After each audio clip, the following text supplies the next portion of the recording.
In this section, we're going to look at Rekordbox and give you a basic overview of how to use it, how to lock the tracks, and how to set cue points for each track, so that when you then go to transfer all that information onto USB, you're all good to go when you get in the clubs and put your USB into the CDJ player.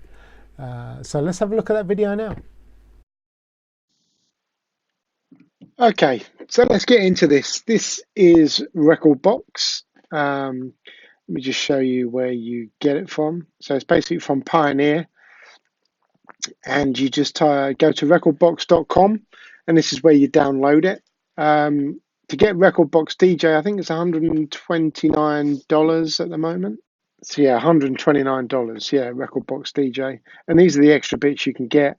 I don't personally use any of those, but $129 for Rekordbox DJ. But yeah, you can always get the free trial and just see how you get on with it. So this is how it basically looks. Let's get rid of let's just do the full browser for now. So you can see already that it's got my my collection. As you go up, you've got all of the genres, and this is the beauty of doing what we talked about in the last video in iTunes, getting all the music ready with all those genres already and the key and everything, so that when you drag it into Rekordbox, it already sets up the genres. All you need to do is make folders for everything, because if you see like here, defected early, defected club, defected main, this is how they'd all be listed. And all I do is create a folder. So to do that, you just go into there, create new folder, and call it whatever you like. And then you can drag your these genres into the folder. That's just a nice way of keeping it all neat and tidy. But yeah, so that is one of the reasons why I call these David Penn Club and David Penn Main Room, instead of just using the rating. Like I said before, club was 2, main room was 3. Now I do them both, it automatically creates these genres, so I don't then have to go through and create playlists for it all. It's already done for me. So that's the great benefit of doing all of that work in iTunes first, then dragging them into here. So let's show you the other thing you need to do when you get your tracks. Once you've dragged all your tracks across, so basically you just go into iTunes, go to the collection on there, and you'll drag all of these into the collection, and then they'll fill up onto here. Then what you need to do is open this full browser and change it to one player, so it gives you the track deck at the top. And you need to lock every track to make sure that they don't ever move when you're playing them. So to do that, you just select the track, analyze it, just press OK on this one. And you'll see here then that it starts to analyze that track. In a second, it might be a bit slow because we're recording the screen. There we go. So it's done it now. So once it's analyzed it, I then lock it. And to do that, you just go up here and analyze lock on. Then you drag the track into the top part, and this is when you start adding your hot cues, which are really useful for when you're mixing. So I always drop one at the beginning here. I always call that one A, and then let's have a look, and we go to the next part. Drop in the next cue point there. And then there's the drop here, which is going to be there, and you just have to make sure that you do it right on that line. Again, this is moving a little bit because we're using the record screen.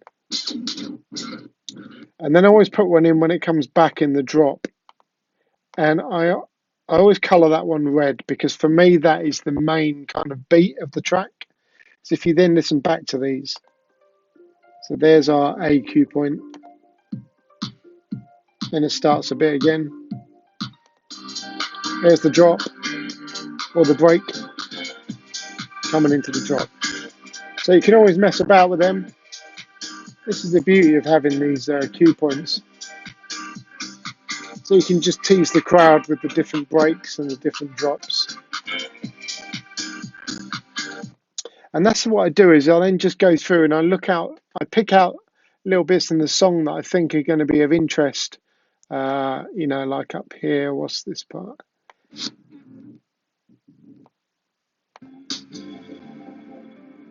This is where they change the pace of the track.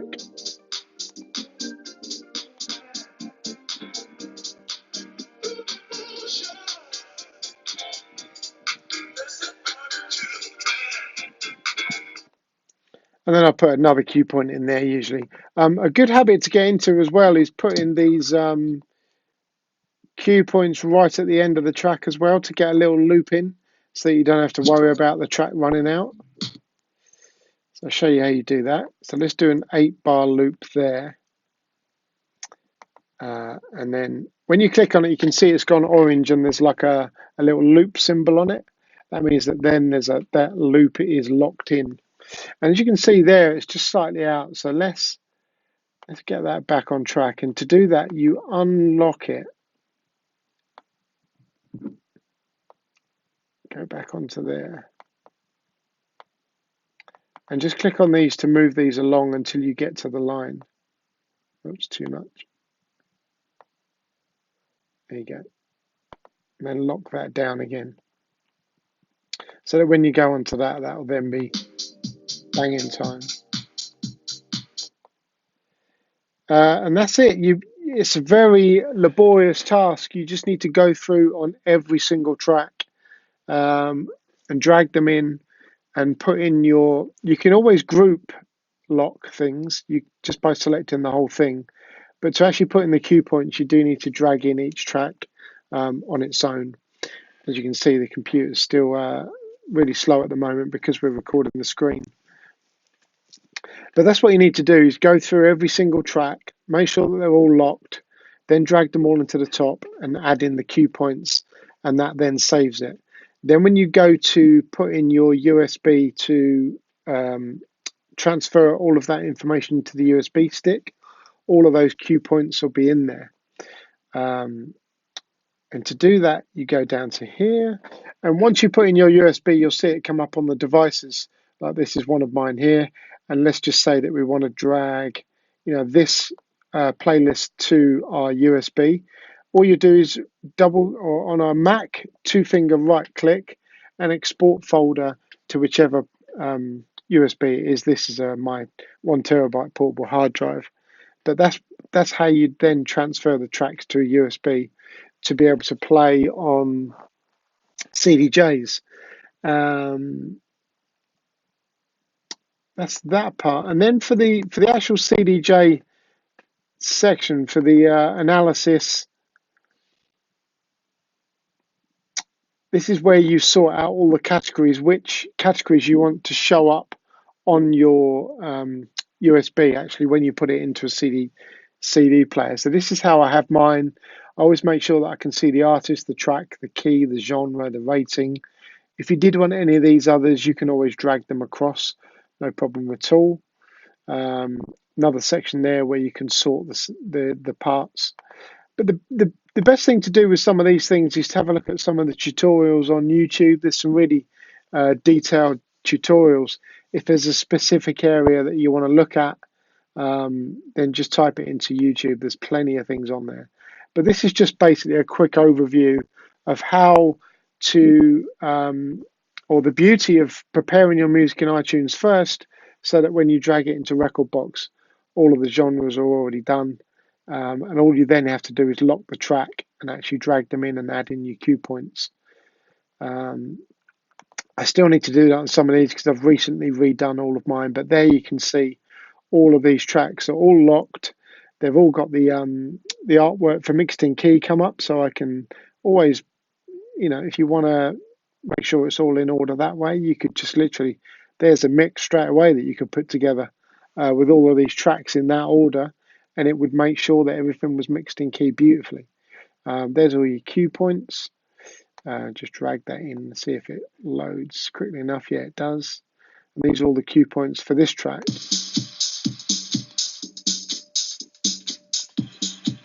So again, this is where you can play around with it and make it, make it your own. You're pretty much remixing the track live in front of the crowd.